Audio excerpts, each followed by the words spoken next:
வணக்கம் நண்பர்களே, எல்லாரும் எப்படி இருக்கீங்க? நானும் நல்லா இருக்கேன். இனிமேல் டெக்னாலஜி ஃபேக்ட்ஸ் பற்றின வீடியோவும் நம்ம போஸ்ட் பண்ண போகிறோம். இன்றைக்கி ஒரு 15 இன்ட்ரெஸ்டிங்கான டெக்னாலஜிக்கல் ஃபேக்ட்ஸ் கொண்டு வந்திருக்கேன்.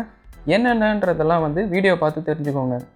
அதில் நம்ம ஃபஸ்ட்டாக பார்க்க போகிற ஃபேக்ட் என்னென்னா, உங்கள் கையில் ஒரு நியூஸ் பேப்பர் கொடுத்து அந்த நியூஸ் பேப்பரில் இருக்கிற ஒரு 10 லைனை படிக்க சொன்னால் எல்லாருமே படிப்பீங்க.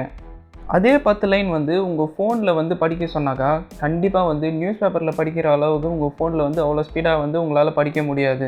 ஸோ இதை ஒரு ரிசர்ச்சில் கண்டுபிடிச்சிருக்காங்க. அடுத்த ஃபேக்ட் என்னென்னா, வீட்டில் சிஸ்டம் இருந்தாக்கா அந்த சிஸ்டமுக்குன்னு கண்டிப்பாக மவுஸ் இருக்கும். அந்த மவுஸை 1964 தான் ஃபஸ்ட்டு கண்டுபிடிக்கிறாங்க. அதை கண்டுபிடிக்கிறவர் பேர் என்னன்னு பார்த்தீங்கன்னா டாக் எங்கல்பார்ட் தான் கண்டுபிடிக்கிறாரு. அது என்ன ஷேப்பில் இருந்ததுன்னா ரெக்டாங்கிள் ஷேப்பில் தான் ஃபஸ்ட்டு கண்டுபிடிக்கிறாங்க.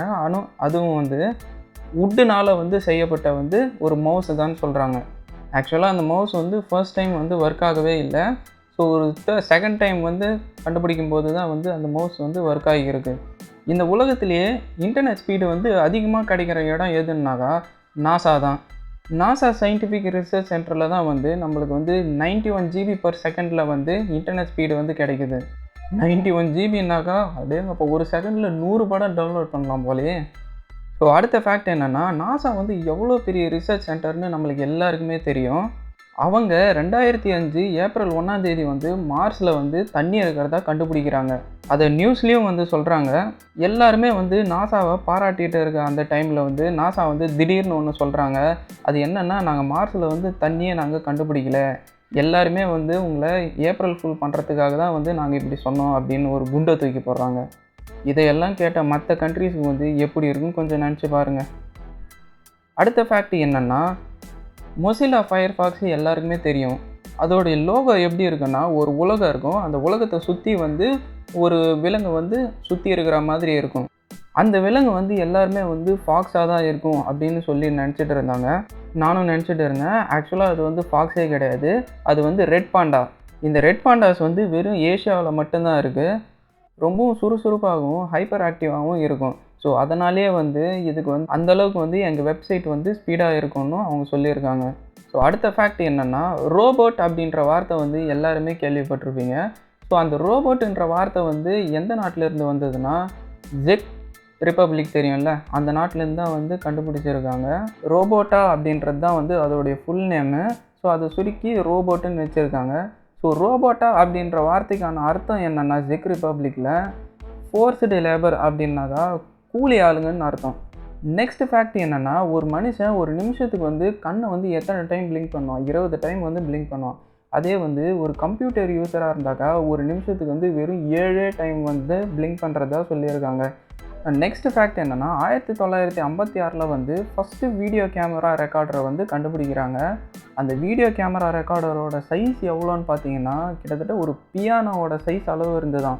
கொஞ்சம் நினச்சி பாருங்கள், நம்ம டெக்னாலஜி எவ்வளோ டெவலப் ஆகிருக்குன்னு சொல்லிட்டு. இப்போல்லாம் ஒரு வீடியோ கேமராவை சின்னதாக ஒரு பாக்ஸ் உள்ள போட்டு எடுத்துன்னு வந்துடுறோம் நம்ம. ஸோ நெக்ஸ்ட் ஃபேக்ட் என்னென்னா, இந்த உலகத்துலேயே ஃபஸ்ட்டு கண்டுபிடிச்ச கேமரா இருக்குல்ல, அந்த கேமராவில் நீங்கள் ஒரு ஃபோட்டோ எடுக்கணும்னு நினச்சிங்கன்னா ஒரு கிளிக் பண்ணிட்டோம்னா அந்த கிளிக்குக்காக நீங்கள் 8 மணி நேரம் அதே இடத்துல உட்காந்துட்டு இருந்தால் தான் அந்த ஃபோட்டோ கரெக்டாக வருமாம்.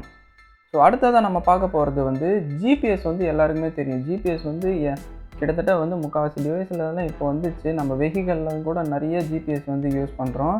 இந்த ஜிபிஎஸ்லாம் நம்ம ஏதாச்சும் காசு கட்டுறோமா?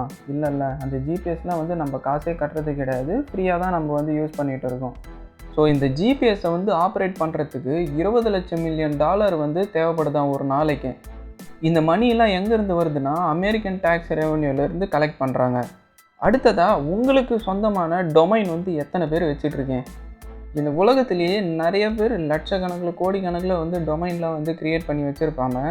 அப்படி இந்த உலகத்தோட ஃபஸ்ட்டு க்ரியேட் பண்ண டொமைன் நேம் என்னன்னு பார்த்தீங்கன்னா symbolics.com அப்படின்றது தான் ஃபஸ்ட்டு க்ரியேட் பண்ண டொமைன் நேம். எப்போ க்ரியேட் பண்ணாங்கன்னு பார்த்தீங்கன்னா 15th மார்ச் 1985 தான் க்ரியேட் பண்ணியிருக்காங்க. ஸோ அடுத்ததாக ஷாப்பிங் வெப்சைட்டான அமேசானோட ஃபர்ஸ்ட் நேம் என்ன தெரியுமா? cadabra.com தான் அமேசானோட ஃபர்ஸ்ட் நேம். ஸோ நெக்ஸ்ட்டு பார்க்க போகிற ஃபேக்ட் என்னென்னா, ஃபேஸ்புக் லோகோ ஏன் வெறும் ப்ளூ கலர்லேயே இருக்குது அப்படின்னு யாருக்காச்சும் ஒரு டவுட் வந்திருக்கா? ஸோ அப்படி டவுட் வந்தவங்களுக்கான கிளாரிஃபிகேஷன் தான் இது. ஃபேஸ்புக் ஓனரான மார்க் ஜுகர்பர்கால ரெட் கலர் அதுக்கப்புறம் வந்து க்ரீன் கலரில் வந்து அவரால் பார்க்க முடியாதான். ஸோ அதனால தான் வந்து ஃபேஸ்புக் வந்து வெறும் ப்ளூ கலரில் மட்டுமே வச்சுருக்காரு. அவருடைய கண்ணுக்கு ரெட் அண்ட் க்ரீன் கலர் வந்து சுத்தமாக தெரியவே தெரியாதான். என்னதான் கோடீஸ்வரனாக இருந்தால் கூட இந்த ஒரு நோய்க்கு வந்து அவரால் தீர்வு கண்டுபிடிச்சிக்க முடியல. ஸோ நெக்ஸ்ட் ஃபேக்ட் என்னென்னா, நம்ம டெய்லியுமே வந்து யூடியூப் வந்து ரொம்பவே வந்து யூஸ் பண்ணிட்டு தான் இருக்கோம். ஒரு டைம் பாஸ்க்காக இருக்கட்டும், ஒரு மூவி பார்க்குறதோ இல்லை ஒரு வீடியோ பார்க்குறதோ, ஒரு என்டர்டைன்மெண்ட்டுக்கோ எல்லாத்துக்குமே வந்து நம்ம வந்து யூடியூப் தான் வந்து மெயினாக வந்து நம்ம யூஸ் பண்ணிகிட்ருக்கோம் சோஷியல் மீடியாவில். அப்படி அந்த யூடியூப்பில் ஒரு நிமிஷமும் வந்து 500 ஹவர்ஸ்க்கான வீடியோ வந்து அப்லோட் ஆகிட்டே இருக்கான். ஒரு நிமிஷத்துக்கு 500 ஹவர்ஸ்க்கான வீடியோ வந்து அப்லோட் ஆகுதா? நான்லாம் இந்த 4000 ஹவர்ஸ் மானிட்டைசேஷனுக்கு எவ்வளோ கஷ்டப்படுறேன் தெரியுமா? ஸோ அடுத்ததான் நம்ம பார்க்க போகிற இந்த வீடியோவோட லாஸ்ட் ஃபேக்ட் என்னென்னா, நம்ம ஒரு விஷயம் தெரிஞ்சுக்கணுன்னா கண்டிப்பாக க்ரோம் ப்ரௌசரில் தான் போய் தெரிஞ்சுப்போம். அதில் இல்லாத விஷயமே இல்லைன்னு சொல்லலாம். அப்படி க்ரோம் ப்ரௌசர் யூஸ் பண்ணுறவங்களோட எண்ணிக்கை எவ்வளோன்னு பார்த்தீங்கன்னா, இந்த உலக மக்கள் தொகையிலேயே 65.9% ஆஃப் தி பீப்புள் வந்து க்ரோம் ப்ரௌசரை யூஸ் பண்ணிகிட்ருக்காங்க டெய்லியும்.